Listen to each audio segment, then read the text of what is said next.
Bora, pessoal, próximo da aula, então, da parte teórica. Agora a gente vai falar um pouquinho sobre flexão composta, tá? Então, o que está acontecendo? A gente está gradativamente aumentando os esforços que podem agir na nossa estrutura, tá? Seja viga, seja pilar, seja o que for. Então, a gente está, aos poucos, adicionando mais e mais esforços. Isso aqui vai virar, daqui a pouquinho, uma estrutura que a gente consiga analisá-la globalmente, então com todas as opções possíveis de solicitações e como fazer com que isso resista, perfeito? Na verdade, o que a gente vai fazer agora? Para a gente entender o que a gente vai fazer agora, vamos fazer uma breve revisão de tudo que a gente já viu.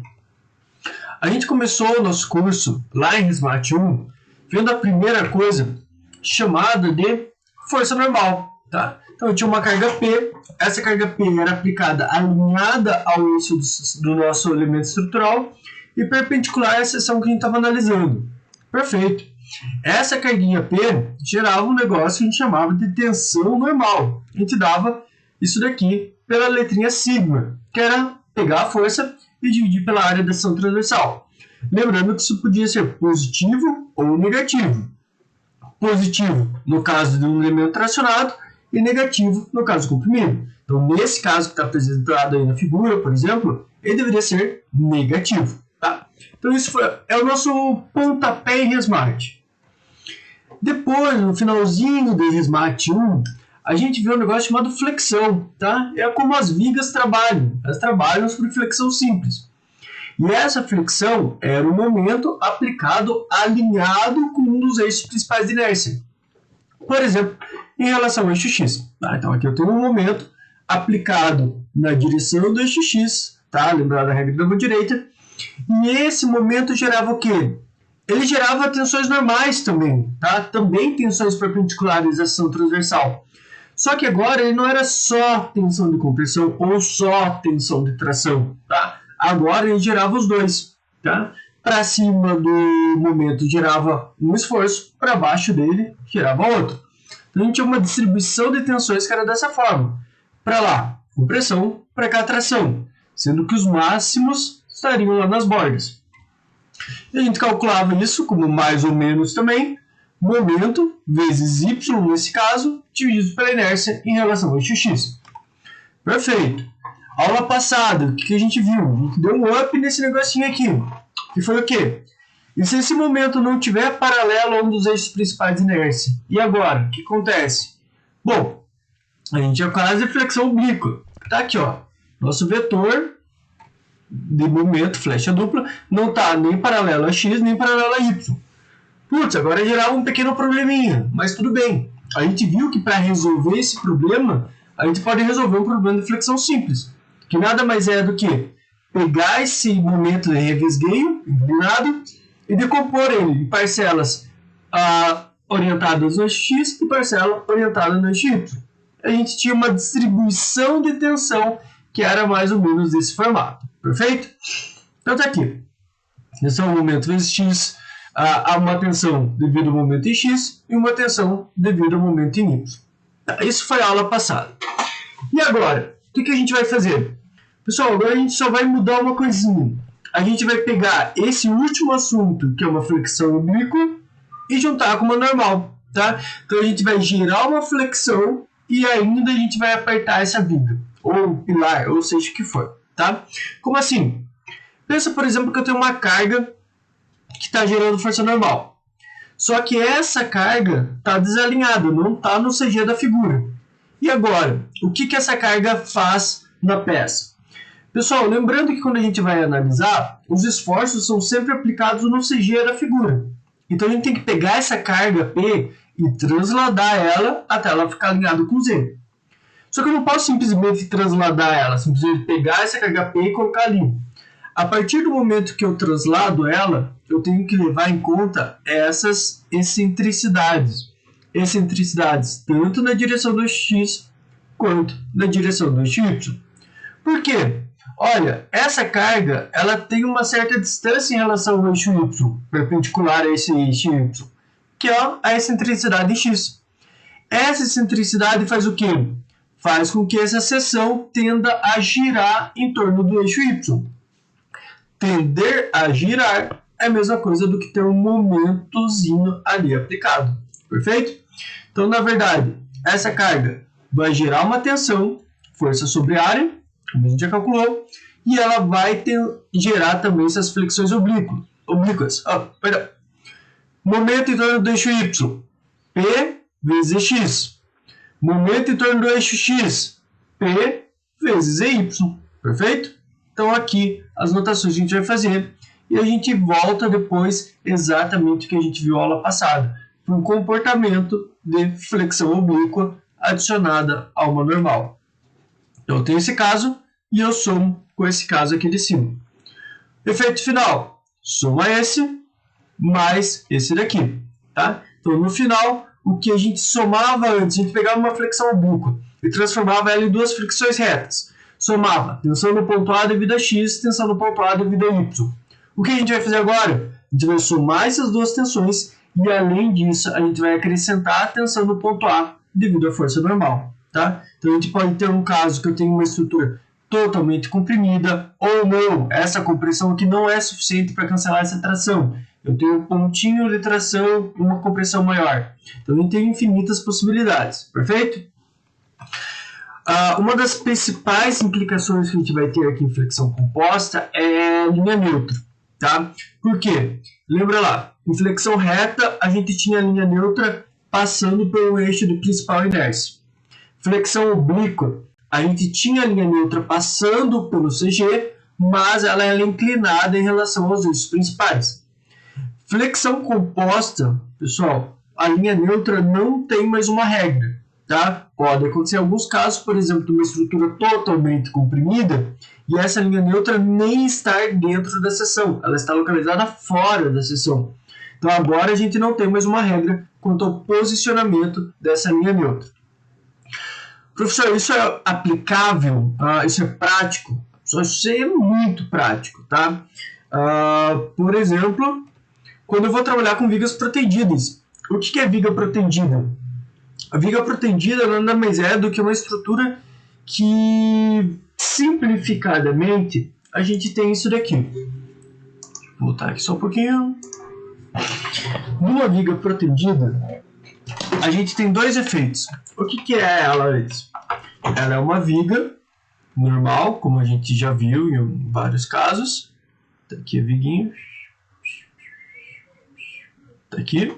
Tem um apoio desse lado. Um apoio do outro, ou não, eu tenho vários apoios, ou posso ter uma fita de balanço, mas vamos falar do processo simplificado aqui. E aqui eu tenho um certo carregamento. Opa! Um certo carregamento W qualquer. Tá. E o que é proteção? Só de uma maneira bem simplificada, existe, se a gente for se dedicar a estudar a proteção, existem vários fatores que entram aqui no jogo, mas de uma forma simplificada, o conceito inicial e o ponto de partida é o seguinte, é que eu vou ter uma força que vai estar apertando essa estrutura, tá? Uma força P que vai estar comprimindo. Então eu tenho um carregamento W devido ao peso próprio, uso, investimento, seja o que for, e mais uma carga que vai estar apertando essa viga. E por que eu tenho essa carga apertando? Porque, pessoal, essa carga W vai gerar momento fletor, vai gerar flexão, e a gente vai ter uma tensão devido a essa flexão. Olhando a viguinha de lado, olhando o meio dela aqui, por exemplo, trazendo o corte para cá, esse carregamento W vai gerar um momento que vai solicitar a estrutura. Perfeito. Essa solicitação vai gerar uma compressão lá em cima e uma tração aqui embaixo. Flexão simples, sem maiores segredos. Perfeito? Só que eu vou ter essa carga P também. A hora que eu tiver essa carga P, o que ela vai gerar na nossa estrutura? Ela vai gerar aqui na estrutura um elemento totalmente comprimido. Compressão. Compressão, compressão, compressão. Perfeito. Então, por que eu gero a proteção? Pessoal, porque na verdade eu não tenho o efeito da flexão, eu não tenho o efeito da força normal. O que a gente tem, na verdade, é uma soma desses dois. É somar o normal, o momento, mais a compressão. a gente vai ter um comportamento que vai ser a soma dos dois. Então, olha, a parte de cima que está comprimida vai juntar com a compressão devido à protensão. Então, eu vou ter uma compressão altíssima aqui embaixo. Em cima, perdão. Uma compressão bem mais alta aqui em cima. Só que olha lá embaixo, onde eu tenho uma tração, ela vai se somar com a compressão. E o que pode acontecer? Pode ser que essa tração seja alta e eu continue tendo uma tração pequena, só que menor do que o original. Pode ser que as duas sejam iguais e se igualem e aqui a tensão seja nula. Pode ser que a compressão seja maior do que a tração e acabe gerando uma compressão aqui embaixo. Então vamos pensar aqui, ó. Pode ser que essa compressão devido à força normal seja muito alta. Vai gerar uma compressãozinha aqui embaixo também. Opa, deixa eu voltar aqui. Perfeito. E a seção transversal nossa passa a ser uma seção dessa maneira. Inicialmente, se eu tivesse uma viga normal, comprimida e tração, se eu tivesse só a protensão, só a compressão, mas o caso real é a soma dos dois. Tá, e qual é a vantagem disso? Pessoal, lembra lá que o concreto resiste muito bem quando comprimido. Só que quando ele é tracionado, ele não tem uma resistência tão boa, tá? Olha aqui, ó, no nosso sistema protendido, eu posso fazer com que a tração suma da nossa peça e eu tenho uma peça muito mais eficiente, perfeito? Então essa é a ideia de eu gerar uma tensão de flexão somada a uma tensão normal, perfeito? Então é esse o comportamento que a gente espera. Alguns exemplozinhos aqui, isso daqui são os cabos que geram aquela força P vermelha que eu mostrei para vocês, é gerado por esses cabos aqui, tá? Depois a gente vai entrar com mais detalhe em como isso daqui é feito. Mas bem simplificadamente, aqui tem um videozinho mostrando. Então você coloca as formas na parte inferior, a parte lateral aqui da viga. Isso aqui é um processo muito comum de pontes vigas de pontes, tá? Então você faz a viga ao lado do canteiro, coloca a armadura normal, a armadura que a gente chama de armadura passiva, não é uma armadura que tem um esforço já inicial nela, e depois passa essas mangueiras, tá? Para passar os cabos de proteção ali dentro. Esse daqui é um sistema de proteção que a gente chama de proteção com aderência. A gente vai ver que tem sistemas sem aderência, tá? Esse aqui é um de aderência com proteção posterior. Tá aqui, a hora que você puxa esses cabos, estica eles, esqueci o nome disso aqui agora, mas eles travam para que esses cabos não voltem à posição original. Então você esticou totalmente esse cabo, a hora que ele tenta voltar para a posição original, isso daí trava ele. E o que ele trava, ele comprime a viga, perfeito? Então isso daqui é um sistema que a gente tem a aplicação prática de uma flexão composta, perfeito? E depois isso daqui vira uma viga de ponte ou o que você precisar. Perfeito? Nosso foco não é necessariamente entrar no sistema protendido, tá? Existem disciplinas específicas para isso que a gente debate sobre a proteção. A ideia aqui é mostrar a aplicação do conceito de flexão composta em diferentes exemplos. Perfeito? E aqui um exemplo real de alguém gerando a proteção, só que isso daqui é uma proteção não aderente. É um pouquinho diferente, tá? Mas o conceito é exatamente o mesmo. Você põe essas travas para não deixar o cabo voltar e aqui está o cabo de proteção. Esse cabo ele é puxado por um macaco hidráulico. E é esse equipamento sim que ele vai colocar aqui. Cadê? Bom, primeiro, ele faz uma marcação nesse cabo. Para que essa marcação? Porque depois de puxado, ele consegue saber o quanto aumentou de tamanho. Por modularidade, modo de transmissão sobre deformação, você consegue saber o quanto de força você aplicou. Então você não mede a força, você mede a deformação, e com a deformação você tem o valor da força que você aplicou. Mas tá aqui, ó, esse macaco hidráulico, aqui é o quanto de pressão ele está aplicando, esse macaco hidráulico pega esse cabo e vai andando para trás. Do que ele vai andando para trás, ele vai esticando esse cabo, tá? Com uma força aproximada de 15 toneladas. Depende do tipo de cabo, depende do tipo de proteção, depende de muitas coisas. Mas um valor usual é uma carga aplicada de mais ou menos 15 toneladas. Perfeito? Então isso é uma aplicação. E aquela forcinha vermelha que eu desenhei lá para vocês, agora vocês conseguem ver na prática da onde vem aquela carga. Não é uma carga que é só desenhada ali e vem do nada. Perfeito? E aqui é distribuições de tensões conforme a gente falou. Eu posso ter tensões devido ao peso próprio, protensão, e a hora que eu somo os dois, eu posso chegar numa tensão nula na face inferior. Outro exemplo muito comum de flexão composta são pilares, tá? Então olha aqui, aqui está o pilar, aqui está a carga da viga que chega no pilar. Reparem que a carga do pilar não chega alinhado com o eixo dele, tá? Chega com uma certa excentricidade. Essa excentricidade gera momento. Então esse pilar está submetido a uma normal mais um momento. Professor, isso só acontece em estruturas pré-moldadas? Não. Em estruturas moldadas em loco também eu tenho essa excentricidade, só que vocês vão ver na disciplina de concreto armado, aço e madeira e todas as outras, que também existe uma rigidez entre a ligação dos elementos. E essa rigidez entre as ligações também pode vir a gerar momentos fletores. Perfeito? Então olha aqui, ó, a viga, a força vem aplicada em cima de uma borrachinha. Essa borrachinha a gente chama de neoprene, tá? Então depois a gente vai ver certinho para que isso que funciona, em disciplinas específicas para isso. Mas reparem que a força está excêntrica ao eixo do pilar. Essa excentricidade vai gerar uma compressão mais uma flexão. Tá?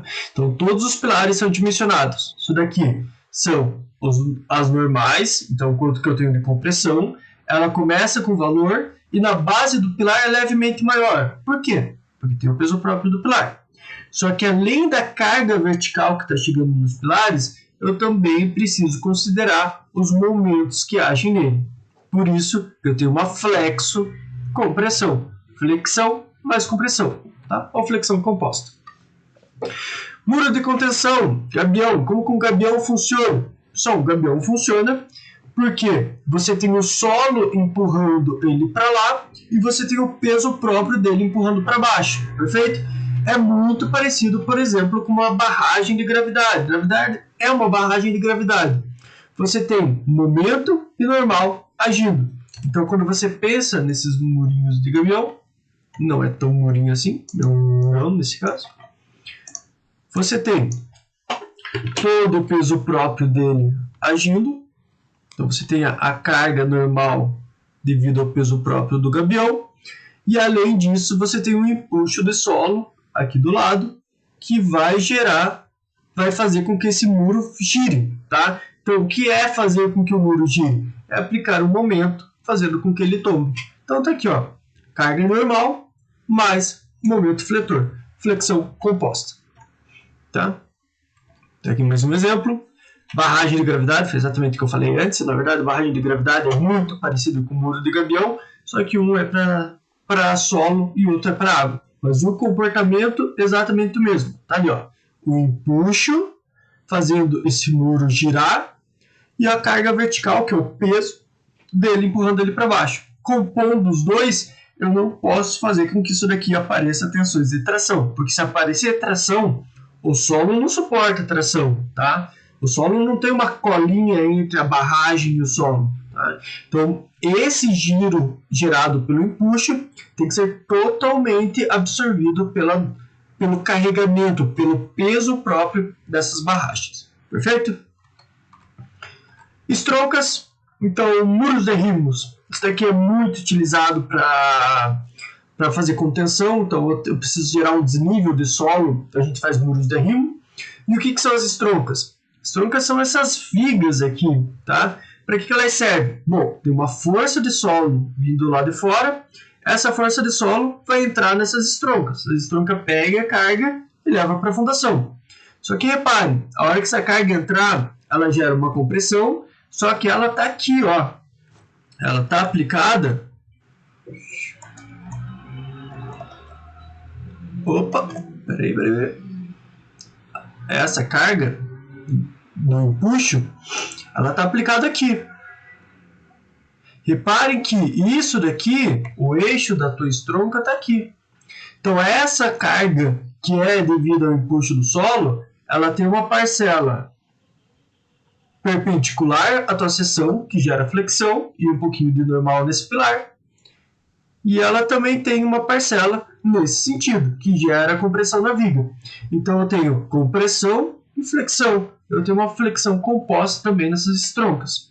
Funcionam bem o sistema, é extremamente eficiente, é muito utilizado para você não deixar que a estrutura, por exemplo, venha a colapso. É como se você gerasse um ponto de caminhamento da carga do empuxo, descer e vir direto para a fundação. Às vezes dá errado, às vezes dá. Acho que vocês até já viram esse vídeo aqui. Então isso daqui é uma parede de contenção enorme, tá? Isso daqui são cabos de proteção, igual eu mostrei ali para vocês, só que isso daqui, em vez de você colocar direto no concreto, você coloca lá no solo. Então é como se você ancorasse essas barras no solo. A hora que isso daqui tentasse vir para frente, o solo seguraria, tá? E aqui em cima tem alguns exemplos de estroncas. Só que nesse caso, elas não aguentaram. Tá? Aqui em cima. Então, uma altura bem significativa, um esforço de empuxo muito grande. Tá? Algumas estroncas ligando uma parede na outra, para que não deixasse que essa parede fechasse. Ou pelo menos tentasse que não fechasse. Mas não foi suficiente. Tá aqui. Tudo por baixo. Perfeito? Então a gente tem esses exemplos agora, quando a gente vai começando a aumentar a quantidade de solicitações dentro de cada peça, a gente vai ver que os exemplos práticos vão começar a vir cada vez mais, tá? A aplicação direta do Resmate, a gente vem com aquele embasamento, com aquelas ideias, conceitos básicos, e depois a gente vai aumentando. À medida que a gente aumenta, a gente chega em efeitos práticos, efeitos reais que a gente precisa considerar, tá? Igual eu sempre digo para vocês, não é uma matéria que você faz e dificilmente você vai ver uma aplicação. Não, são coisas que você trabalhar no seu dia a dia, você vai ter que fazer continhas próximas ao que a gente faz em Resmate, perfeito? E alguns outros exemplos, por exemplo, quando você tem recalque muito significativo, isso é bem visível. Pensa, por exemplo, você está de pé, perfeito? Se você estiver de pé e reto, você tem flexão. Você tem compressão, simplesmente compressão. Como assim? Você tem o teu peso dividido entre as duas pernas. Então as duas pernas estão comprimidas. Perfeito. Só que o que acontece? Pensa que se você, ao invés de ficar bem retinho, você fica um pouquinho torto, um pouquinho pro lado direito. Perfeito? Você dá uma leve inclinadinha. Você mesmo vai sentir que a tua perna, pro lado onde você deu uma inclinada, vai ficar mais pesada do que a outra, vai ficar mais carregada do que a outra. O que você está fazendo? Você está pegando o teu peso próprio e dividindo entre as duas partes, só que a hora que você inclina, você desalinha o teu peso do teu centro de gravidade. Com isso, você gera momento. Momento gera mais tensões normais. Então, por isso que quando você inclina levemente para o lado, você sente uma perna mais pesada que a outra. Essa perna mais pesada que a outra é o efeito da flexão do teu corpo. Perfeito? Então, tá aí. Pessoal, exercícios. Indico para vocês, para a gente começar a aula, antes da gente começar a aula, vocês resolverem o exercício 1. Perfeito? Então, vão fazendo, tenta entender, ele quer saber... Aplicando essa carga de 10 kN, qual que é a tensão no ponto B e no ponto A? O que você tem que fazer? Pegar essa carga P, trazer para o centro de gravidade dessa seção retangular aqui, tá? Não esquece que o 45 está lá em cima, não é só o 45, tem um detalhezinho a mais que tem que tomar cuidado aí. Então a tensão nos pontos vão ser tensão devido ao momento mais tensão devido ao normal. Junta os dois e vocês vão ter o resultado. Beleza? Daqui a pouco eu posto para vocês o resultado no comentário aqui do vídeo. Bom, pessoal, qualquer dúvida já sabe, me manda e-mail, comente aí embaixo e a gente vai conversando. Abraço!